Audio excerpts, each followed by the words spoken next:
a couple of things I want to share with you. I've been working on a few projects, and if you watched my last video, you're probably also wondering what happened to the LH. So I'm going to get into it.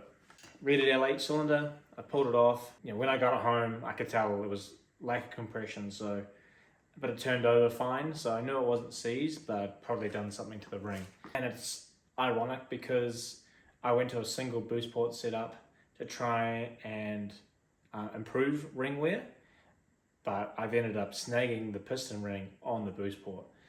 So, I mean, I only have myself to blame for this one. I should have known better really when I've had the intake port that wide and the piston dropping that far down and the ring opening up into the intake port. It was really just a matter of time. So I should be able to fix this cylinder, and I'm going to re-pin the piston so the ring groove will move around somewhere safer, and then hopefully that'll fix that. So the other thing I want to show you guys was the GSR roller that I've been working on. Now it's been a long time in the works, and it's finally to the point where I can actually see light at the end of the tunnel. So we've got the carbon pole on there, we've got a deck on, a bunch of good stuff. So let's take a quick look at it.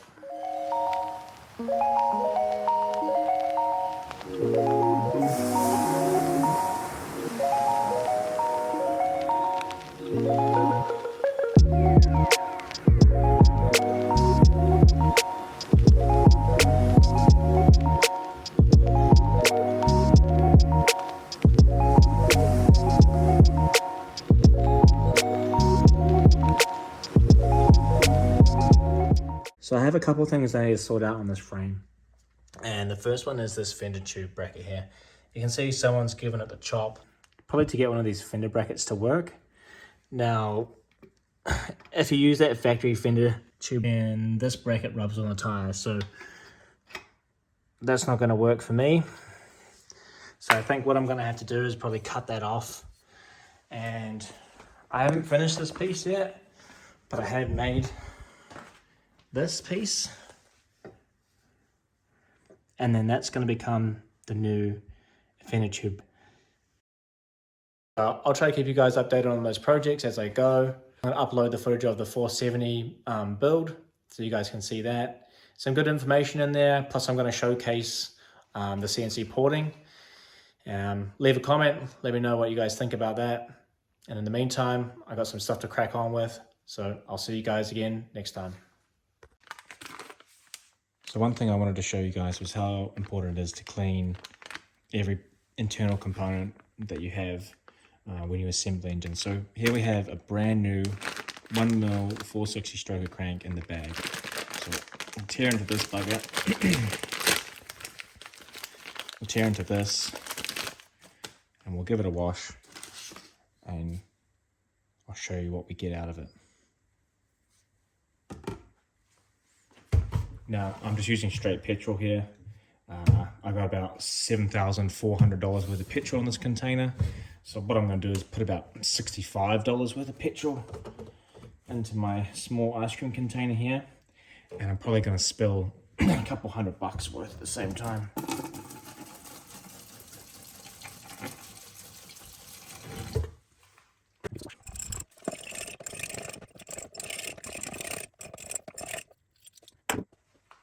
Might be hard for you to see, but you can see all the metallic components that are in that residue there. So if you didn't wash that, that's all the stuff that goes through your brand new engine. And then I'll probably do this a couple of times where I'll tip this out and then I'll go again until we get no more residue in there.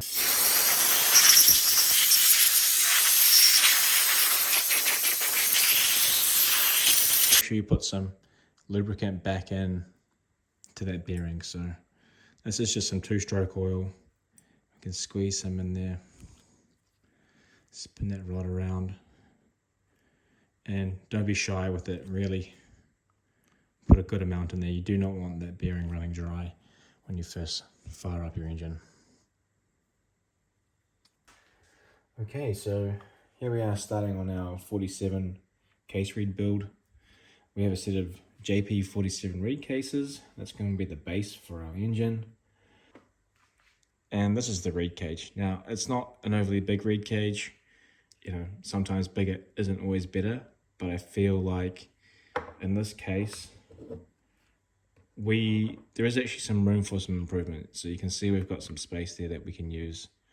So I think in the future, I may make some bigger rig cages. Okay, so we have the bottom end assembled now. We've got the flywheel on, clutches on, clutch saver springs, radiused out the holes to get rid of that sharp edge where the spring hooks through.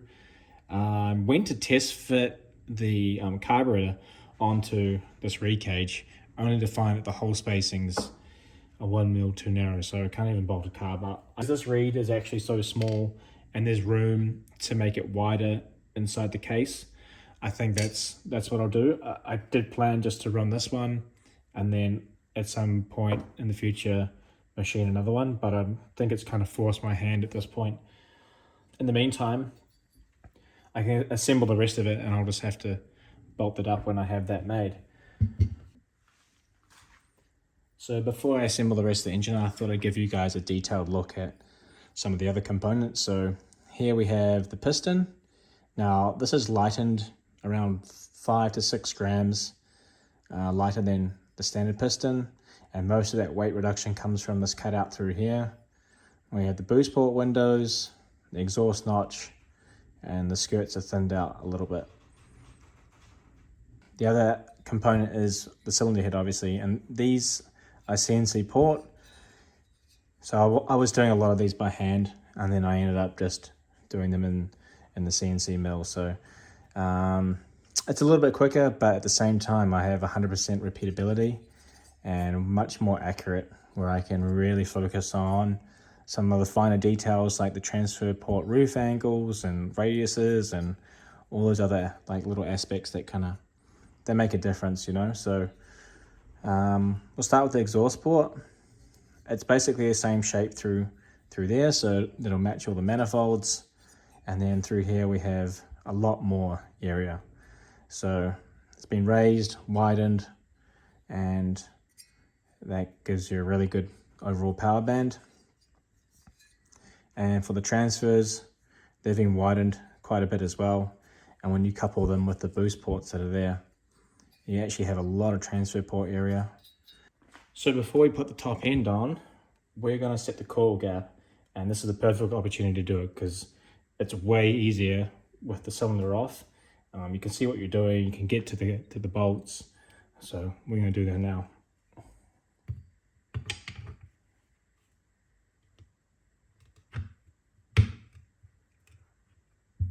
That's a nice snug fit, which is good. Gives a positive location for the fan cover, so you don't have to worry about it when you take it on and off. You don't need to.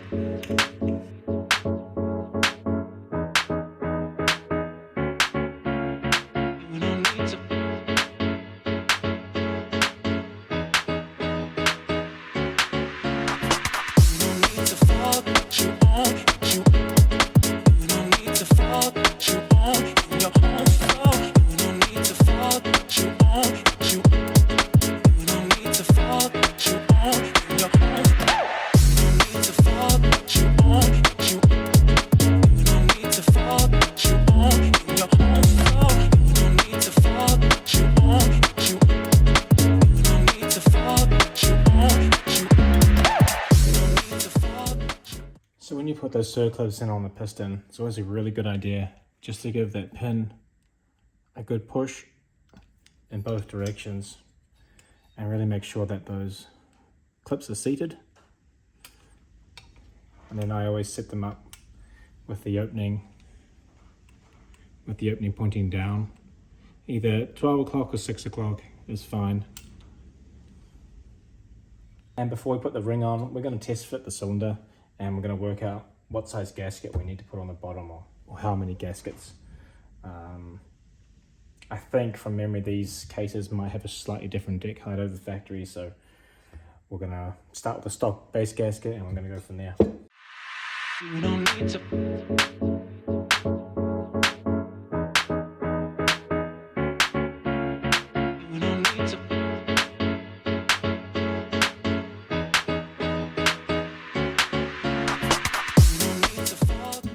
So the squish is at 0.6 millimeters. The target was 0.5. Now that's close enough that I'm going to run with that. So we'll whip that head back off, trim this gasket up, put the piston ring on, and we'll torque that down for the final time. So one last thing before we put the cylinder head on is a little bit of ring prep. So on these engines, we all know the plating isn't very good. They're okay, but they're not great. So anything you can do to prolong that deterioration is worth doing. So I get the ring and some 2000 grit sandpaper, and then just gently buff it over the edges and the face, and it feels super smooth. And then the next thing that I check is the ring gap. Now, the earlier cylinders, they used to have quite a tight ring gap, and I did find opening those up really helped, especially if you got the motor a little bit hot. It would swell the ring up and then score up the bore super easily. So by just increasing that ring gap clearance, you just have a little bit more safety factor built into it. So we've got the ring sitting in there. Can you see that? Use the piston to push it down the bore to square it up, and you want it to be just above the exhaust port, basically, just like that. And then usually they're around, the new cylinders are around 0.3 of a millimeter, so that's what I'm going to start with, and just check the gap like that. And this is 0.3, so that's pretty much perfect. We're gonna roll with that as well. Easy one today, lads. You don't need to.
So I did plan to finish the video there, but it's taking so long to edit and upload all the footage that I've pretty much finished the GSR now. All it needs is a pipe, so that'll be one of the next projects that I tackle. I'll show you guys a quick look at this thing, and next time you see it, it'll be out ripping, making some noise. I 3D printed some cable clamps for the pole, so they're on. I changed the caliper up to a black Shimano caliper. The other Mad Dog caliper was sticking a little bit, so we got that upgrade. I also 3D printed this fuel line holder, which takes care of the fuel lines, because after I made this new fender tube, we couldn't put the fuel lines through because it bolts in from that side. And you can see we got plenty of clearance there now, which is cool. Now at the business end, I got a vent on the fuel cap, just drilled and tapped and added a nipple there. Got a bracket for the fender, so that's nice and sturdy. And I'm still using the JP reed cage. I realized if I drilled and tapped some new holes, I could bolt the carb up. So that was an easy fix, so I can still do my testing. So I've got that dialed in. And I do have a new reed cage. So I've machined this one up. This is wider. This will fill out all of the available space that's in the crankcase. And we've got a super nice transition from the carburetor side into the reed pedal area. So I'm expecting this to perform a lot better, but we're going to run that one, get some miles on it, and then we'll swap into the new reed cage and we'll see how it goes.